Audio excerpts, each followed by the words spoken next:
안녕하세요. 실천닷컴 공무원과학의 박태원입니다. 자, 이번 시간에는요. 페이지 495쪽이죠. 자, 이제 지구 환경 변화에 대한 내용들 살펴보도록 하겠습니다. 자, 우리가 바로 지난 시간에는요. 이 지구 기후 변화 요인에 대해서 쭉 살펴봤었는데 특히 강조드렸던 거 외적 요인에 관련된 내용들, 바로 천문학적 요인이었죠.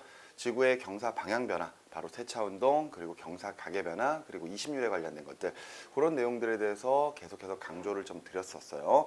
특히나 그 부분은 뒤쪽에서 나오게 되는 천체 파트와 살짝 연결이 되는 부분이기 때문에 학생들이 굉장히 좀 많이 어려워하거든요. 그렇기 때문에 이 부분들에 대해서는 꾸준하게 좀 정리를 해 두시는 게 좋을 것 같습니다. 자, 근데 이제 오늘은요. 이런 지구 기후 변화 때문에 생기는 여러 가지 현상들, 특히나 지구 온난화와 관련된 내용들을 살펴볼 텐데 이 부분은 상당히 좀 쉽습니다. 자, 그렇기 때문에 마음 편안하게 한번 내용에 들어가 보도록 하겠습니다. 자, 우리가 제일 먼저 살펴볼 내용은요. 바로 이 지구 온난화 파트 중에서 특히 이 지구의 복사 평형부터 한번 시작을 한번 해 보도록 하겠습니다. 자, 사실 이 복사 평형이라고 하는 것은요. 우리 앞에서도 이미 한번 다뤄졌었던 내용들이거든요. 자, 복사라고 하는 것은 바로 에너지의 전달 방식 중에서 에너지가 직접 이동하는 것을 복사라고 이제 이야기를 하거든요. 근데 여기서 말하는 복사 평형이라고 하는 것, 바로 이제 지구로 들어오는 태양 복사 에너지와 지구에서 나가는 바로 지구 복사 에너지의 양이 항상 똑같다, 균형을 이루고 있다라는 게 바로 이 복사 평형이 되겠습니다. 자, 거기 교재에 나와 있는 그림을 보면서 우리가 한번 이야기를 해볼 건데요. 교재 그림과 약간 좀 다르게 내용들을 준비를 했습니다. 자, 내용을 보시면은요. 일단 먼저 우리가 살펴봐야 될 내용, 바로 지구에 도달하는 태양 복사 에너지입니다. 자, 우주에서 지금 지구로 들어오는 에너지가 있어요. 이때 대기권 밖에 도달하는 태양 에너지를 100이라고 가정을 하겠습니다. 자, 100만큼의 에너지가 지구 내부로 들어오려고 하는데요. 이때 대기권 밖에서 지금 현재 에너지가 100만큼이 도착을 했습니다. 그런데 이 100만큼의 에너지가 지구 내부로 완전히 다 들어오질 못해요. 왜 그러느냐? 대기와 구름의 반사, 그리고 지표면의 반사에 의해서 실제로 빠져나가는 양이 있거든요. 그 양이 지금 현재 보시는 요 지구의 반사, 우리가 이제 반사율이라고 부르는, 혹은 영어로는 알베도라고 부르죠. 알베도라고 부르는 값 바로 30 정도입니다. 30 정도. 자, 그 말인즉슨 지금 현재 100 중에서 지금 지구 내부로 들어오지 못하고 지금 현재 30만큼이 빠져나갔어요. 자, 그러면은 남는 양 얼마? 그렇습니다. 바로 70만큼이 남는 거죠. 자, 지금 100에서 지금 알베도 30이 빠졌어요. 그럼 이제 70 남았습니다. 근데 이게 지구 내부로 들어왔는데 이때 이 70 중에서 대기와 구름, 즉 대기권에 흡수되는 양이 25입니다. 25. 자, 25만큼이 지금 현재 또 대기권에 빠졌어요. 자, 그러면 이제 남는 에너지는 모두 이제 지표면으로 흡수가 됩니다. 자, 70 중에서 25가 대기권으로 빠져나갔고요. 대기에 흡수가 됐고요. 그러면서 지표로 흡수되는 양 얼마? 그렇습니다. 45만큼이죠. 자, 여기까지 이해되셨나요? 자, 이렇게 이제 태양 복사 에너지의 100 중에서 30은 나가고 실제로 지구 내부로 들어온 에너지는 70만큼입니다. 근데 이 70만큼의 에너지 중에서 25는 대기가 흡수하게 되고요. 그리고 나머지 45는 지표면이 흡수하는 그런 에너지가 됩니다. 그런데 이렇게 이제 지표면이 에너지를 흡수하게 되면은 이제 에너지를 다시 내보낼 거거든요. 이때 이 내보내는 에너지를 지구 복사 에너지라고 이제 표현할 텐데요. 여러 가지 형태들로 이제 내보내게 되어 있습니다. 이때 대류와 전도, 그리고 잡열, 그러니까 쉽게 말해서 증발하면서 방출하는 열 에너지 같은 것들도 있고요. 아니면은 지표면이 직접 내보내는 에너지들이 있습니다. 자, 이런 것들을 그냥 한꺼번에 지구 복사라고 한번 이야기를 해보도록 하겠습니다. 자, 그런데 이제 지구 복사가 일어나는 그 에너지의 값들을 여기에 있는 값들로 계산을 해보면요. 8이 있고요. 그 다음에 21이 있고요. 그 다음에 100, 그리고 여기에 조금 보면은 104가 있어요. 104. 그러니까 여기가 전체가 104가 되겠죠. 자, 이랬을 때 얘네들 다 더해주면은 지금 현재 지표면이 내보내는 에너지가 133이 됩니다. 뭔가 좀 이상한데요? 자, 앞서 지표면이 흡수하는 에너지가 45라고 했는데 이때 실제로 지구가 내보내는 에너지가 지금 지표면에 내보내는 에너지가 133이네요. 자, 뭔가 값이 다릅니다. 자, 그런데 그거는 조금 이따가 좀 생각을 해보도록 하고요. 앞서 대기와 구름이 태양 복사 에너지를 25만큼을 흡수한다고 이야기를 했거든요. 자, 그런데 지구 복사 에너지 133 중에 이때 4만큼은 우주 공간으로 직접 빠져나갑니다. 우주 공간으로 직접 빠져나가요. 지금 133이라고 하는 전체 에너지 중에서 4만큼이 지금 우주 공간으로 빠져나갔는데 그럼 나머지 129는 어디 가느냐? 이때 대류와 전도 8, 그리고 잡열 21, 그리고 지표면의 복사 에너지 104를 더한 것이 바로 129거든요. 이때 이 129도 역시 마찬가지로 대기와 구름의 흡수가 됩니다. 자, 그 말인즉슨 지금 현재 지표면에서 내보내는 133만큼의 에너지 중에서 지금 현재 4만큼은 우주 공간으로 직접 빠져나가지만 이때 지표면의 대부분의 에너지들은 다 대기가 흡수한다는 사실을 이 그림에서 알 수 있는 거죠. 자, 그렇다라는 것은 지금 대기권이 흡수하는 에너지는요. 태양 에너지에서 오는 25, 그 다음에 대기와 구름이 흡수하는 지표면에서 방출된 에너지에 흡수하는 129, 이 둘을 더한 얼마가 될 것이다? 그렇습니다. 바로 154가 되는 거죠. 자, 154. 자, 여기까지 이해되셨나요? 자, 이 154가 지금 현재 대기가 흡수하는 에너지가 되겠습니다. 자, 근데 이 154만큼의 에너지 중에서요. 대기는 직접 우주 공간으로 내보내는 에너지가 있고요. 지표면으로 되돌려주는 에너지가 있습니다. 자, 이때 우주 공간으로 내보내는 에너지가 66이에요. 자, 볼까요? 아까 지표면이 직접 내보내는 에너지가 4였습니다. 그리고 대기가 우주 공간으로 내보내는 에너지가 66이거든요. 두 개 더하면 얼마? 그렇습니다. 바로 70 나오죠. 70. 자, 아까 우리 복사 평형이라고 하는 것, 이때 지구로 들어오는 태양 복사 에너지와 내보내는 지구 복사 에너지의 값이 어떻다? 같다라는 거. 자, 이때 지구 대기권 밖에 도달하는 태양 복사 에너지는 100이에요. 근데 그 중에서 지금 현재 70만큼이 지구 내부로 들어옵니다. 그러면 70만큼이 들어왔으면 내보내는 것도 70이어야 되죠. 그게 바로 지금 우리가 보고 있는 바로 복사 평형이 되겠습니다. 자, 이때 이 복사 평형이라고 하는 거는 기존에 앞에서도 제가 강조를 드렸던 내용인데요. 지구에 어떤 이상기온 현상이 일어난다고 하더라도 복사 평형은 깨지면 안 돼요. 그 말인즉슨 들어오는 에너지와 나가는 에너지는 항상 똑같아야 된다는 이야기입니다. 그래서 들어오는 에너지가 70이면은 나가는 에너지도 70이 돼야 되는 거죠. 자, 그런데 자, 이때 대기가 154만큼의 에너지를 흡수했는데 그중에 70만큼을 내보냈어요. 66만큼을 내보냈습니다. 66만큼을 내보냈으면 나머지 부분은 어떻게 해야 돼요? 그렇습니다. 다시 지표면으로 되돌려줘야 되거든요. 이런 것들을 우리 여기 적혀 있지만 바로 대기 재복사라고 표현을 합니다. 그러면은 대기 재복사가 일어나는 비율은 전체 154 중에 66을 빼주면 되는 거니까 그 값 얼마? 그렇습니다. 바로 88이 되는 거죠. 88. 자, 그러면 다시 한번 좀 정리를 해볼까요? 태양 에너지 중에 70만큼이 지구 내부로 들어왔습니다. 근데 그 중에서 지금 현재 지표면이 흡수하는 에너지는 45거든요. 45. 그죠? 자, 그런데 이때 또다시 지표면이 흡수하는 에너지 중에서 대기 재복사에 의해서 88만큼의 에너지가 다시 지표면으로 재복사가 된단 말이에요. 그러면은 지표면이 흡수하는 에너지의 총량은 바로 이 둘을 더한 것만큼이겠죠. 즉 45와 88을 더한 값 바로 얼마? 그렇습니다. 바로 133이죠. 그래서 지표면이 방출할 수 있는 에너지의 총량이 133이 되는구나 라는 것을 이제 우리가 이해할 수가 있는 것이죠. 자, 그러면서 지금 우리가 이 복사 평형이라고 하는 이걸 보는 과정은 바로 지구의 온난화가 일어나는 과정, 바로 그 지구 온난화를 일으키는 바로 주범, 왜 온실효과가 일어나는가, 그 온실효과에 일어나면 왜 지구가 따뜻해지는가, 그것들을 지금 보고 싶은 건데요. 그 온실효과가 일어나는 주 원인이 바로 요 대기 재복사입니다. 대기 재복사. 즉 대기권이 지표로 되돌리는 저 에너지가 얼마가 되느냐에 따라 결과적으로 지구의 온실효과가 심해질 수도 있고 아니면은 그 온실효과가 줄어들 수도 있는 거예요. 그 과정에서 지구의 연평균 기온이 달라질 수가 있는 것이죠. 자, 우리는 지금 현재 이런 내용의 과정을 수치로 가지고 자꾸 이야기를 하고 있었습니다. 그런데 말이죠. 이 수치는 외우시는 게 아니에요. 이 수치는 외우는 게 아니라 그때그때마다 조금씩은 달라질 수 있거든요. 그 달라질 수 있는 과정에서 무엇을 더하고 무엇을 빼야 되는지를 여러분들이 이해를 하셔야 된다는 겁니다. 자, 중요한 것은요. 이때 태양 복사 에너지의 100 중에서 지구로 들어오지 못하는 에너지가 있어요. 그 에너지를 뭐라 부른다고요? 반사율 혹은 알베도. 그리고 지금 현재 반사율이나 혹은 알베도는 대략 30 정도입니다. 30 정도. 자, 얘는 아예 지구 내부로 들어오지도 못해요. 그런데 들어온 에너지 70 중에서 대기로 흡수되는 양이 25 정도가 있고 그 다음에 지표면이 흡수하는 에너지가 45 정도가 있는 거죠. 자, 그런데 지표가 복사해내는 에너지들 중에서 많은 부분은 실질적으로 대기가 흡수를 해버리게 되고요. 따라서 대기가 흡수하는 에너지의 총량이 지금 현재 154입니다.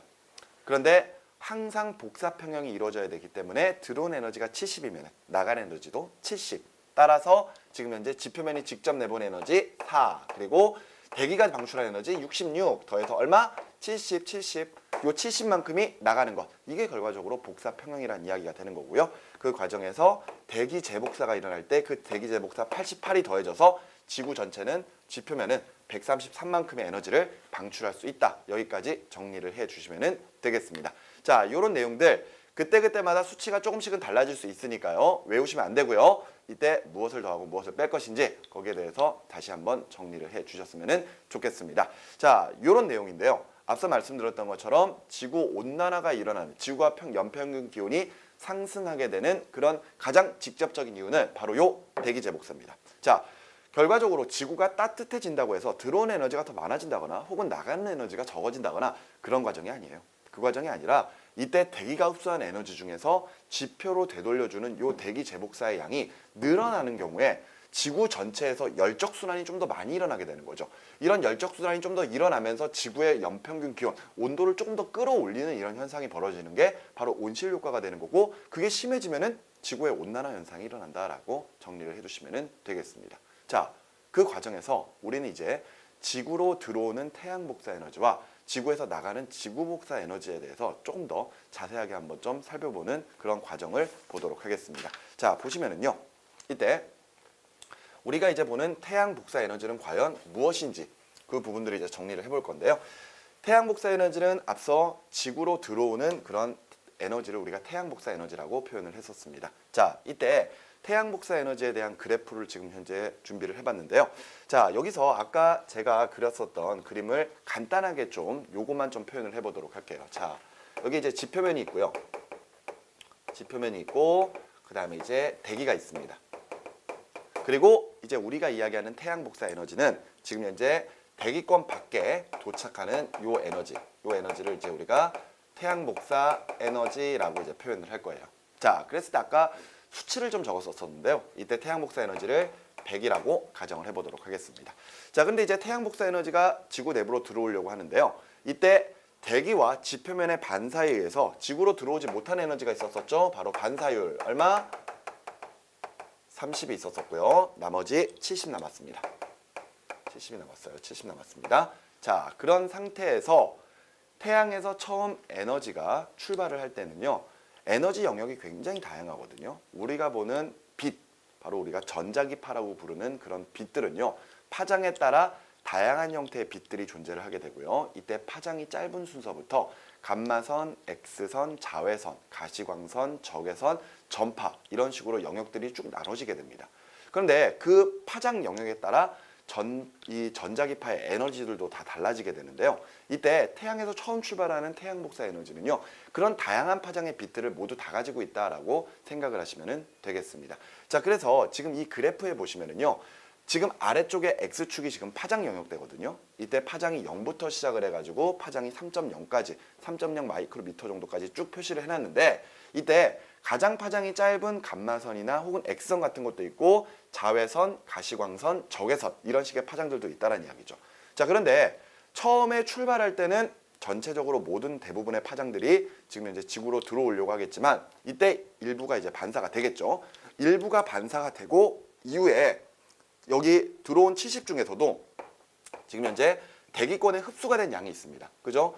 대기권에 흡수된 양이 얼마? 아까 25 정도 된다 그랬죠? 25 정도가 되고 나면은 이제 나머지 45 정도가 지표면으로 흡수가 될 거거든요. 지표면으로 흡수가 될 거거든요. 그런데 이때 지금 현재 요 대기권에 흡수되는 요 에너지들 이때 얘네들이 흡수되는 파장 영역대가 바로 우리가 눈으로 보지는 못하지만 우리 주변에서 많이 사용하고 있는 바로 자외선과 적외선 영역입니다. 자, 무슨 말이냐? 지금 우리 요 태양 복사 에너지를 100이라고 가정한 게 바로 요 그래프에서 대기권 밖에서의 태양 복사 에너지예요. 이때 그래프의 영역들이 에너지 세기가 쭉 나와 있는데 보면은 자외선이나 적외선 영역도 있고 특히나 많은 부분은 가시광선 영역이거든요. 이런 가시광선 영역들이 있는데 이때 쟤네들이 100만큼이 지구 내부로 들어오려고 하다가 반사도 되는데 이때 지표면에 대기권에 흡수가 될 때 이때 그 흡수되는 에너지 중에서 파장이 짧은 영역 바로 요 영역이에요. 요 영역. 바로 자외선 영역들은 바로 대기권에 있는 성층권을 통과하는 과정 중에서 거기에 많이 존재하는 오존에 흡수가 돼 버립니다. 바로 우리가 이야기하는 그 오존층에서 자외선이 흡수가 되죠. 오존층에서 흡수되는 자외선이 있고요. 그리고 지금 현재 파장이 상대적으로 긴 요 영역들이죠. 요 영역들은 지금 현재 대기권에 있는 온실 기체들, 그러니까 바로 온실 효과를 일으키는 주범의 기체들이라고 이야기를 하죠. 수증기나 혹은 이산화탄소 또는 메테인 같은 그런 기체들인데요. 그런 기체들에 의해서 흡수가 됩니다. 즉 지금 현재 요 25만큼에서 오존층에 흡수되는 자외선이 있고요. 그 다음에 지금 현재 온실 기체에 흡수되는 적외선 영역대가 있는 거예요. 적외선 영역대들. 그래서 지금 현재 지표면에 흡수되는 요 대부분의 에너지들은 바로 저런 오존층이나 혹은 자외선에 흡수가 되지 않는 바로 가시광선 영역들입니다.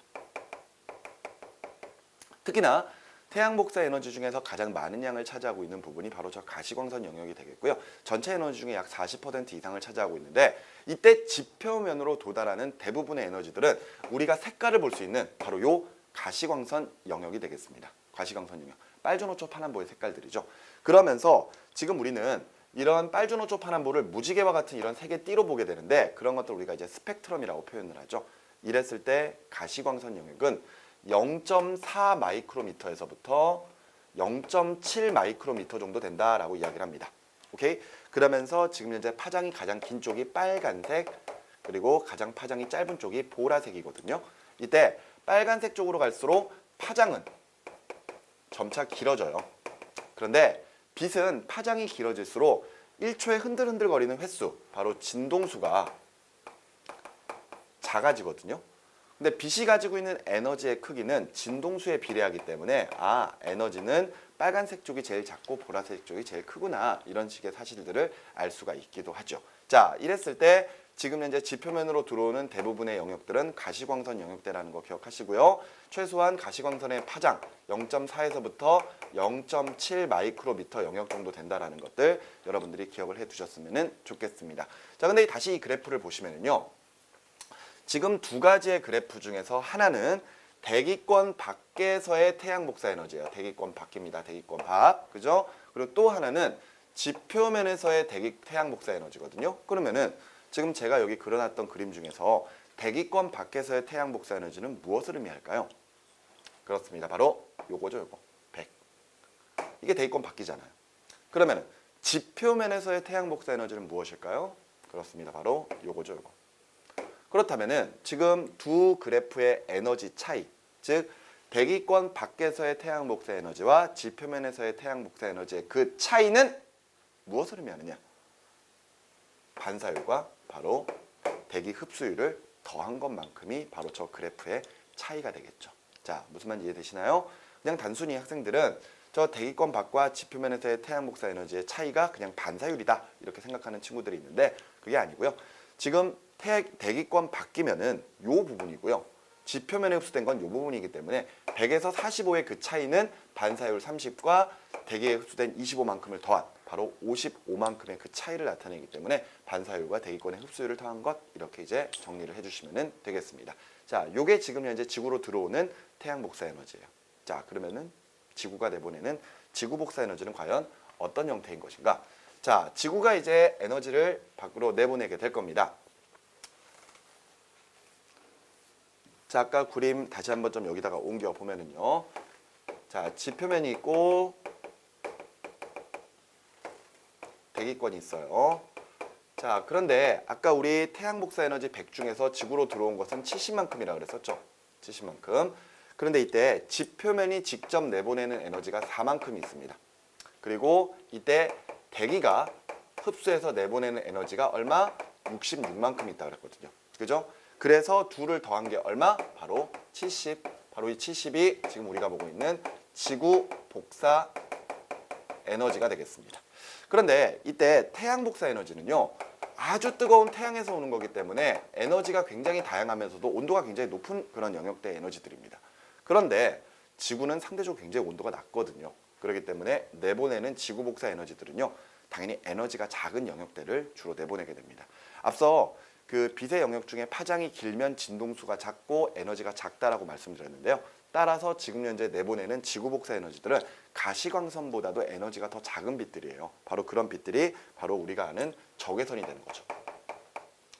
앞서 가시광선이 0.4에서부터 0.7 마이크로미터 영역이라고 그랬는데 그 0.7 마이크로미터 영역보다 더 파장이 긴 경우가 바로 적외선 영역이라고 보시면 되겠습니다. 자, 그래서 지금 여기가 지금 지구 복사 에너지에 대한 그래프가 되는데요. 그래프에는 2부터 지금 25 정도까지의 파장 영역대를 지금 표현해주고 있습니다. 바로 모두 다 지금 적외선 영역대거든요. 그런데 이런 적외선 영역이 이제 우주 공간으로 내보내지려고 하는데 이때 적외선들 중에서도요. 이때 상대적으로 좀 파장이 짧은 영역대들 그리고 상대적으로 파장이 좀 긴 영역대들 같은 경우에는 앞서 이야기했었던 온실기체에 의해서 흡수가 됩니다. 자, 온실기체 뒤에 가서 다시 한번 이야기하겠지만 온실기체는 온실효과를 일으키는 주요 기체들을 이야기하는 거죠. 바로 수증기나 혹은 이산화탄소 혹은 메테인 이런 식의 기체들이 존재를 하고 있는데요. 이런 기체들은 특히나 저 적외선 영역대의 파장 영역을 굉장히 잘 흡수하고 버리거든요. 그래서 지구에서 내보내는 에너지가 결과적으로 적외선 영역대가 되다 보니까 이때 그런 적외선 영역 중에 상대적으로 파장이 좀 짧은 영역대들 이산화탄소와 수증기에 의해서 주로 흡수가 되고요. 또한 파장이 좀 긴 영역대들도 역시 마찬가지로 지금 현재 이산화탄소나 수증기에 의해서 주로 흡수가 됩니다. 그런데 상대적으로 적외선인데도 불구하고 잘 흡수가 되지 않는 영역들이 있어요. 그게 지금 현재 보는 8에서부터 13 마이크로미터 영역 사이거든요. 물론 약간 오존에 의해서 흡수가 되기도 하지만 이때 대부분은요 흡수가 되지 않고 우주 공간으로 방출이 될 수 있습니다. 따라서 지금 현재 지구에서 내보내는 요 지구 복사 에너지는 적외선 영역이라고 했을 때 그 적외선 영역이 지금 현재 8에서부터 13 마이크로미터 영역에 해당하는 그런 적외선의 파장을 가지고 있다. 그러면서 이 부분이 결과적으로 대기권을 들락날락할 수 있기 때문에 그 부분을 우리가 대기의 창이라고 표현을 해주고 있는 것이죠. 예를 들어서 우리가 유체지구 파트에서 보다 보면은 구름 영상 사진을 찍는 경우가 있는데요. 그 구름 영상 사진 같은 걸 찍을 때 위성에서 가시광선 영역으로 촬영을 할 수도 있고 아니면은 적외선 영역으로 촬영을 하기도 하거든요.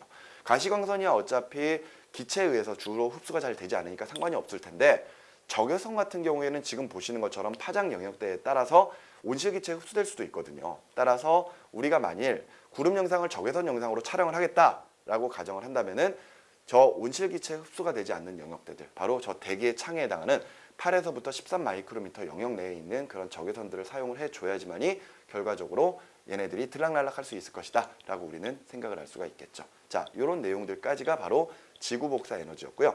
앞서 태양 복사 에너지는 가시광선 그러니까 0.4에서부터 0.7 마이크로미터 영역이고요.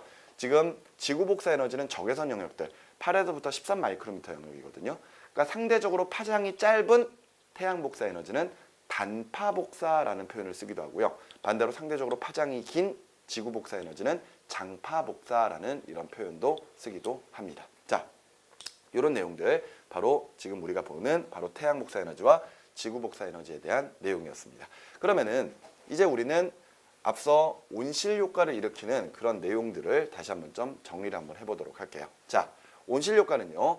지구 대기가 흡수한 에너지. 자, 이 지구 대기가 흡수한 에너지라는 것. 자, 대기가 흡수했어요. 이거 에너지 뭐예요? 결과적으로 태양 복사 에너지 썼었죠. 태양 복사 에너지 중에 어떤 영역을 흡수했었습니까? 바로 지금 자외선 영역, 그리고 적외선 영역들 각각 흡수했었죠. 자외선은 어디에서 흡수된다? 그렇습니다. 오존층에서 흡수가 된다. 그리고 적외선은 온실기체에 의해서 흡수가 된다. 자, 거기에 또 뭐가 있어요? 바로 지구 복사 에너지가 있는 거죠. 지구 복사 에너지는 전부 다 그렇습니다. 적외선 영역들. 이런 영역들을 이제 흡수를 하겠죠. 근데 그런 에너지들을 흡수한 다음에 다시 지표면으로 되돌립니다. 재복사를 할 거예요. 지표면으로 되돌려서 지구의 열적 순환을 더 많이 일으키면서 지표면의 온도를 높이는 효과를 우리가 온실 효과라고 표현을 합니다. 자, 이때 온실기체는 앞서 말씀드렸던 것처럼 H2O나 CO2 같은 이런 기체들 말고도요. 메테인이나 아니면은 우리가 프레온가스라고 부르는 이런 기체들도 역시 마찬가지로 온실 효과를 일으키는 그런 기체들이 되겠습니다. 자, 이런 식으로 온실 효과를 일으키게 되는데요. 그러다 보면은 지구 온난화에 의해서 지구가 연평균 기온이 상승을 하게 되니까요. 자연스럽게 여러 가지 현상들이 벌어지게 될 것이거든요. 그 여러 가지 현상들이 바로 이 해수면의 변화라는 이런 형태로 우리가 살펴볼 수가 있습니다. 자, 앞서 온실 효과를 일으키는 기체들 온실기체라고 이제 이야기를 했었는데요. 특히나 이제 온실 효과를 많이 일으키는 그런 기체들이 바로 이산화탄소 기체들이거든요. 자, 여러분들 교재에는 지금 페이지 496쪽에 나와 있는 그림이 되겠습니다. 자, 이때 왼쪽 그래프는요. 지금 연도별 이산화탄소의 농도와 기온과 관련되어 있는 그래프가 됩니다.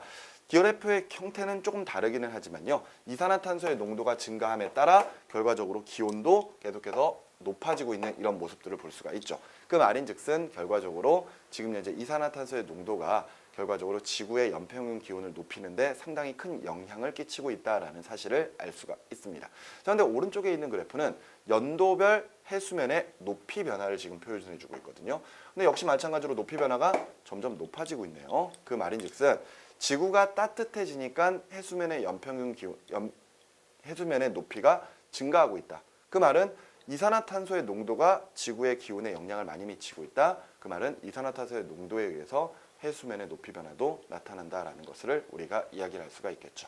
그런데 왜 해수면의 높이 변화가 나타날까요? 자, 그냥 단순히 지구가 따뜻해지니까 지구에 있던 빙하가 녹아서 바닷물이 많아지니까 자, 그런 식의 내용 때문에 지금 현재 해수면의 높이가 높아지는 것은 아닙니다. 자, 물론 영향은 있겠죠. 자, 무슨 이야기냐?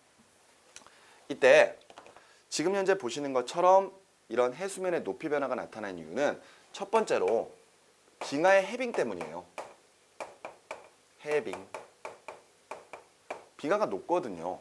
빙하가 녹는데 그러면은 자연스럽게 당연히 해수의 총량이 증가를 하겠죠. 해수의 총량이 증가를 합니다. 그럼 바닷물이 많아져요. 그러면은 그것 때문에 해수면의 높이가 높아지겠네요. 근데 사실은 해수면의 높이가 높아지는 것도 높아지는 거지만 빙하는 지각 위에 있는 그런 얼음 덩어리였죠. 근데 얘네들이 녹아서 바다로 흘러 들어가게 되면은 지각이 가벼워지거든요. 그러면 지각이 융기가 돼 버립니다. 그 말은 도리어 바닷물의 총량도 증가하지만 이때 지각이 위로 솟구치기 시작을 한다는 이야기예요. 그러면은 도리어 해수면의 높이가 낮아지는 이런 경우도 생깁니다. 그런 경우가 대표적으로 저 유럽 반도에 있는 스칸디나비아 반도라고 하는 그런 반도가 그런 형태를 나타내고 있거든요. 그러니까 빙하가 녹으면서 자연스럽게 해수면의 높이가 낮아지는 그런 현상이 실제로 일어나야 됩니다. 그런데 왜 해수면의 높이가 높아지는 것처럼 보이게 되느냐? 그것은 바로 지구의 온도가 높아지니까요. 결과적으로 해수에 열팽창이 일어나기 시작을 하는 겁니다.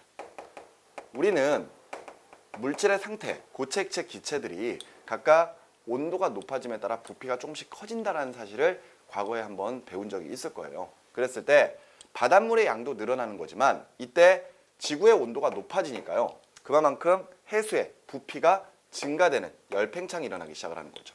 즉 지각이 가벼워져서 융기가 되고 있지만 그 과정에서 해수의 열팽창이 일어나면서 더 부피가 빠르게 증가를 해버리니까 그만큼 해수면의 높이가 더욱더 높아지는 그런 현상들이 일어나게 되는 것이죠.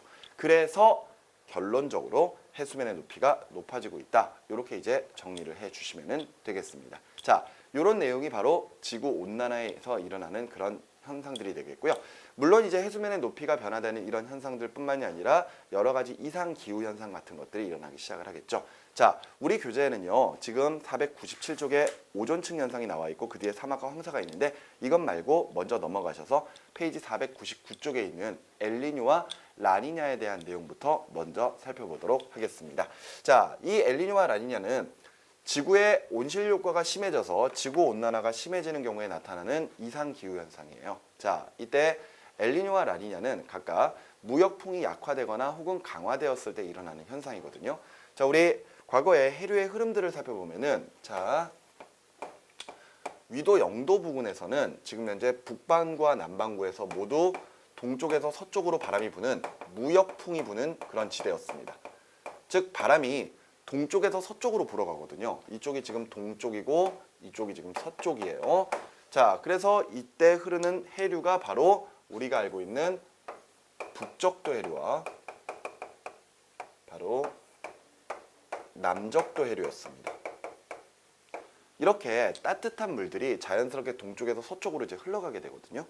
그 과정에서 상대적으로 서태평양 쪽은 따뜻한 물들이 많이 모이니까 수온이 높아지는 이런 현상이 벌어지게 되고요. 상대적으로 동태평양은 따뜻한 물들이 밀려가면서 부족해진 물을 저 극지방에서 공급된 차가운 해수가 채워주거든요.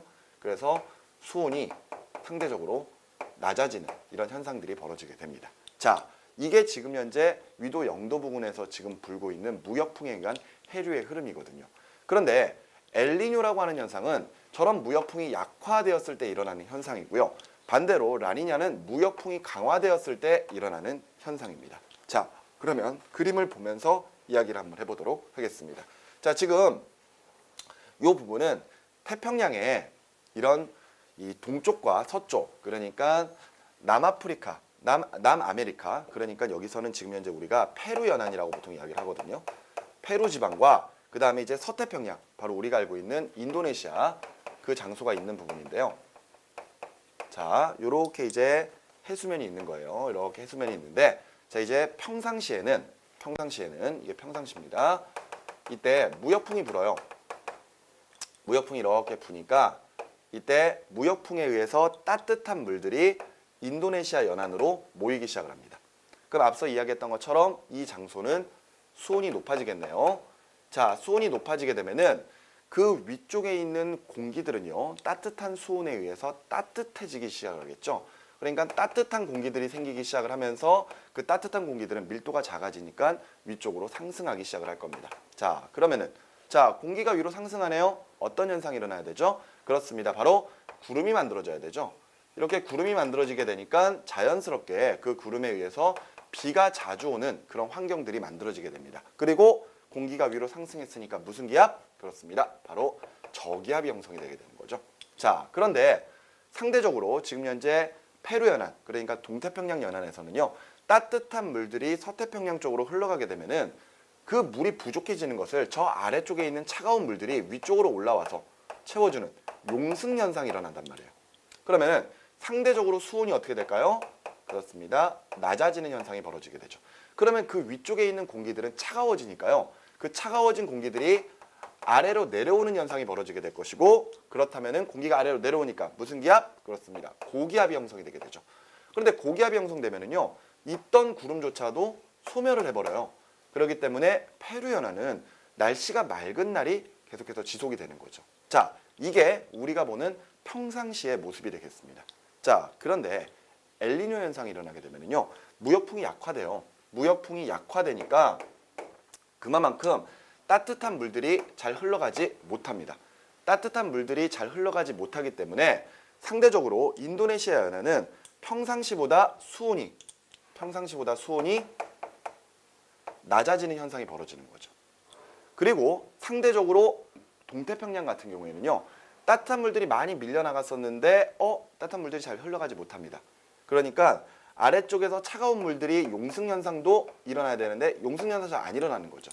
그래서 상대적으로 수온이 높아지는 이런 현상들이 벌어지게 됩니다. 자, 그 과정에서요, 지금 현재 인도네시아 연안에는요, 원래 따뜻해진 공기가 위로 상승하면서 구름이 만들어져야 되는데 차가운 공기들이 생겨버리니까 차가운 공기들이 아래로 내려와 버리겠네요. 차가운 공기들이 아래로 내려오면서 지금 현재 고기압대를 형성을 해버리니까, 고기압대를 형성하니까 있던 구름을 소멸시켜 버립니다.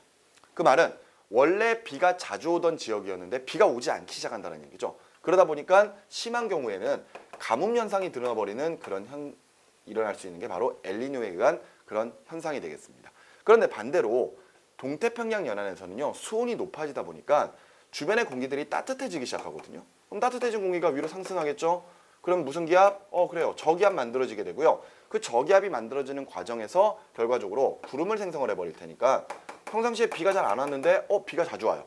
그래서 심한 경우에는 홍수 같은 현상이 벌어질 수 있는 것이 바로 엘니뇨 현상이 되겠습니다.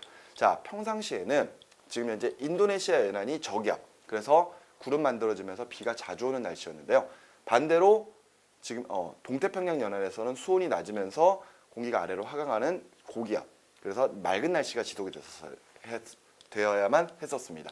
근데 엘니뇨가 발생을 하게 되면요, 무역풍이 약화되면서 자연스럽게 원래 따뜻했던 서태평양 쪽은 수온이 낮아지고요, 반대로 동태평양 쪽은 수온이 높아지는 현상이 벌어집니다. 따라서 원래 비가 자주 오던 인도네시아에서는 고기압이 형성되면서 비가 안 오는 날씨, 그래서 심한 경우에는 가뭄이 들기도 하고요. 반대로 원래 맑은 날씨가 많았던 이런 동태평양 연안에서는 지금 현재 수온이 높아지면서 저기압대가 형성이 돼 버리니까 비가 자주 오는 환경들로 바뀌어 버린다라는 것으로 여러분들이 정리를 해주시면 되겠습니다. 자, 그런데 라니냐 현상은요, 무역풍이 강화됐을 때거든요.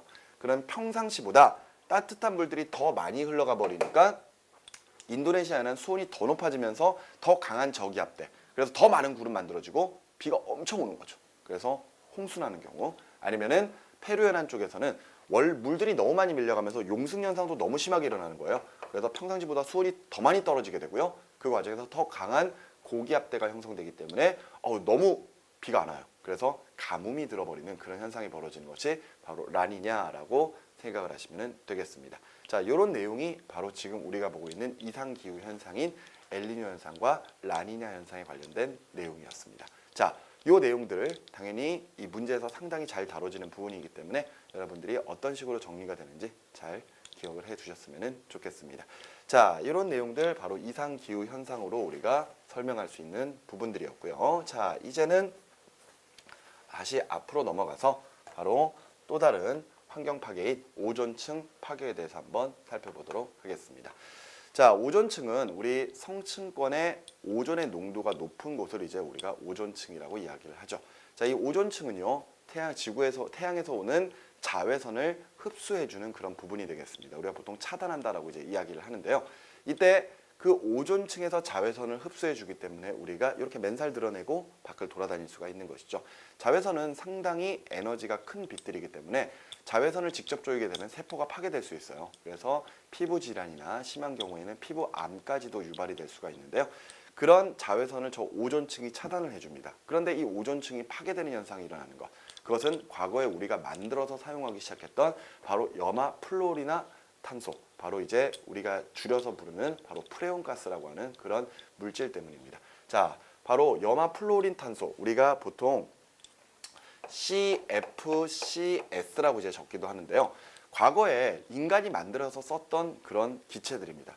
이제 처음 만들었을 때는 기체가 너무 안정했기 때문에 얘네들은 신의 기체다라는 찬사를 받을 정도로 그렇게 아주 안정적인 기체라고 생각을 했고요. 그러면서 이 굉장히 광범위한 영역에서 프레온가스를 사용하면서 또 냉매제로서 아주 좋은 역할을 했기 때문에 에어컨이나 냉장고 등에도 상당히 많이 사용을 했던 그런 기체입니다. 근데 이후에 이 프레온가스가요, 이때 자외선을 받으면 분해가 된다라는 것을 나중에는 알게 돼요. 근데 지표면에서는 자외선이 많이 도달하지 않으니까 저 프레온가스가 잘 분해가 안 됐던 거죠. 그런데 이때 우리가 사용했던 프레온가스가 대륙권을 지나 성층권까지 올라가게 되면은 그때부터는 자외선을 공급받기 시작을 할 것이고요. 자외선을 받으면 이 염화 플로린 탄소의 구조 중에서 바로 Cl, 염소 분자가 떨어지게 됩니다. 근데 이 염소 분자가요, 주변에 있는 오존 분자와 반응을 하기 시작을 하는 거죠. 이때 오존 분자가 있는데 이 오존 분자가요, 지금 현재 염소와 반응을 해가지고 산소 하나를 떨어뜨리면서 산소 분자로 바뀌어버리게 됩니다. 그러면서 염소는 산소 하나를 공급받아서 ClO라고 하는 물질로 바뀌게 되는데요. 이때 그렇게 만들어진 ClO는 다시 염소 원자로 돌아가면서 산소 원자를 하나 떨어뜨리게 되고요. 그 과정에서 또다시 주변에 있는 산소 원자와 혹은 오존 분자와 이렇게 계속해서 반응을 해가지고 계속해서 산소 기체를 만드는 이런 과정들이 일어나 버리게 됩니다. 자, 쉽게 말해서 지금 현재 프레온가스에서 떨어지는 이 염소 원자는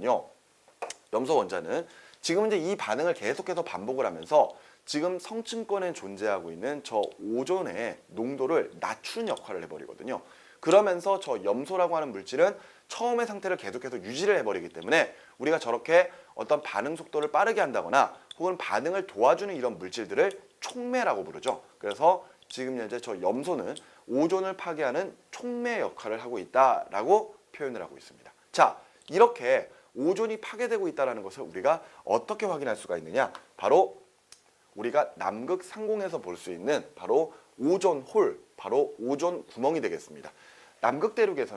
남극대륙 상공에서는요, 이때 오존의 농도가 낮아서 이렇게 구멍처럼 보이는 부분들이 있거든요. 그 부분을 이제 오존 구멍이라고 이제 표현을 하게 되는데, 매년 이제 오존 구멍의 크기를 조사를 해서 오존의 농도를 확인합니다. 그 말은 오존 구멍이 커지면은 그만큼 오존 농도가 옅어지고 있다는 이야기가 될 거고요. 오존 구멍이 작아지게 되면 오존 농도가 높아지고 있다라고 이제 우리가 해석을 할 수가 있겠죠. 그러면 지금 연도별로 오존 구멍의 면적을 보니까 커졌다 작아졌다 합니다. 커졌다 작아졌다 하는데 대체적으로 증가하는 경우를 지금 볼 수가 있는 거죠. 오존 면적이. 그 말은 오존층이 상당히 많이 파괴가 됐구나. 그 말인즉슨 그만큼 지표면에 도달하는 자외선의 양이 증가되고 있구나. 그 말은 그 자외선에 의한 여러 가지 피부 질환 같은 것들이 유발될 가능성이 점점 높아지겠구나라는 것들까지도 우리가 이해를 할 수가 있는 것이죠. 자, 그런데 여기서 우리가 앞에서 배웠던 내용들 한번 연결을 시켜볼까요? 우리 앞에서 광화학 스모그에 대한 내용들을 배운 적이 있었거든요. 자, 광화학 스모그가 뭐였죠? 그렇습니다. 바로 자동차 배기가스 등에서 나오는 질소산화물들이 대기 중에서 스모그를 형성할 거예요.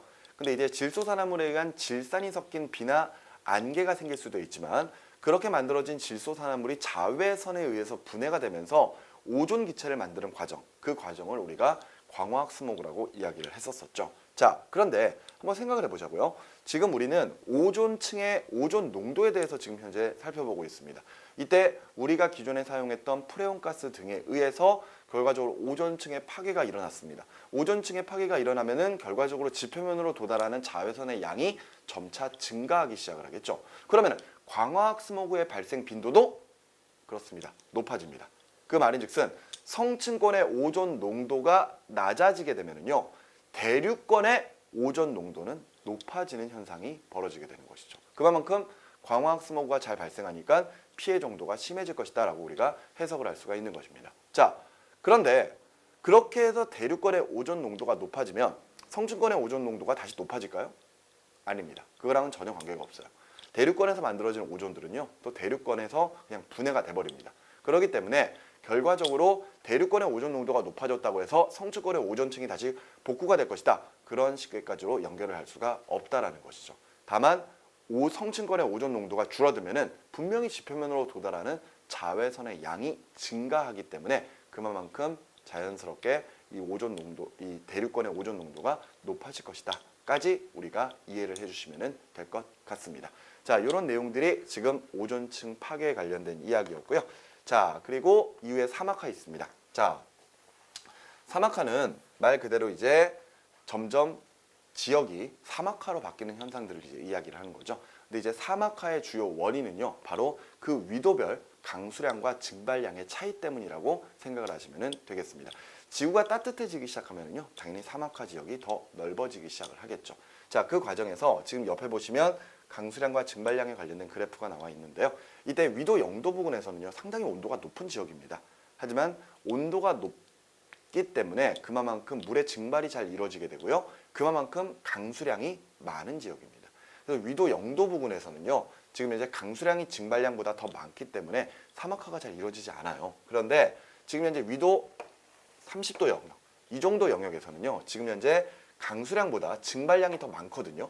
강수량보다 증발량이 더 많은 장소는 지금 현재 물이 부족한 장소들이니까요, 사막지대가 만들어질 수가 있는 것이죠. 또한 지금 현재 위도 40도 영역 정도, 그 정도도 역시 살펴보면은 지금 현재 강수량이 증발량보다 더 많기 때문에 결과적으로 사막화가 잘 일어나지 않는, 그 위쪽은 사막화가 잘 일어나지 않는 지역들입니다. 하지만 그 아래쪽 같은 경우에는 아직까지도 강수량보다 증발량이 더 많기 때문에 사막화가 이렇게 확대가 될 수 있는 그런 장소들이 되겠죠. 자, 이때 우리나라 어디 있죠? 우리나라 여기에 있습니다. 우리나라가 여기에 있다 보니까 우리나라도 강수량보다 증발량이 더 많은 장소예요. 그 말은 우리나라도 우리 앞에서 한번 살펴봤었지만 물 부족 국가에 해당하는 그런 나라가 될 수밖에 없는 것이죠. 그래서 결론은 물을 아껴 쓰자, 뭐 그런 이야기들을 하고 싶은 것입니다. 자, 이런 내용들이 바로 사막화에 관련된 이야기였고요. 이후에 황사에 관련된 이야기가 나왔는데, 황사는 여러분들이 앞에서 한번 다뤄봤었던 내용이기 때문에 그 부분들은 그냥 읽어봐 주시면 될 것 같습니다. 자, 여기까지 살펴보는 내용이 바로 지금 우리가 보고 있었던 바로 지구 환경의 변화 부분이었고요. 오늘 했던 부분은 지난 시간에 비해서 상당히 좀 쉬운 부분이었죠. 여러분들 교재에 보시면 페이지 500쪽에 지금 현재 지구 환경 보존을 위한 노력, 전 세계적으로 지구 환경을 보존하기 위해서 세운 여러 가지 협약 같은 것들이 좀 있는데요. 거기에 있는 협약 같은 것들도 한번 읽어봐 주시면서 이런 식으로 환경 보호를 하려고 노력을 하고 있구나라는 것 정도까지만 이해를 해주시면 되겠습니다. 자, 여기까지 해서 이제 3단원 파트 위기의 지구는 모두 마무리가 되고요. 이제 다음 시간에는요, 바로 다가오는 우주, 바로 이 지구과학을 공부하는 학생들이 가장 어려워하는 부분이지 않을까 싶습니다. 바로 이 천체 관측 부분을 들어가도록 하겠습니다. 이 부분은요, 이 상당히 많은 그림 자료들과 그리고 그런 해석들이 필요한 장소이기 때문에 평상시에 어떤 그림 같은 것들을 보기에 좀 껄끄러워하는 그런 학생들이 있다면 상당히 어려워하는 그런 부분들이거든요. 하지만 이제 많은 그림들 설명해 드리면서 최대한 쉽게 설명을 해 드릴 테니까 한번 잘 따라와 주셨으면 좋겠습니다. 자, 오늘까지 했었던 내용들 잘 정리를 해 주시기 바라고요. 다음 시간에 뵙도록 하겠습니다. 수고하셨습니다.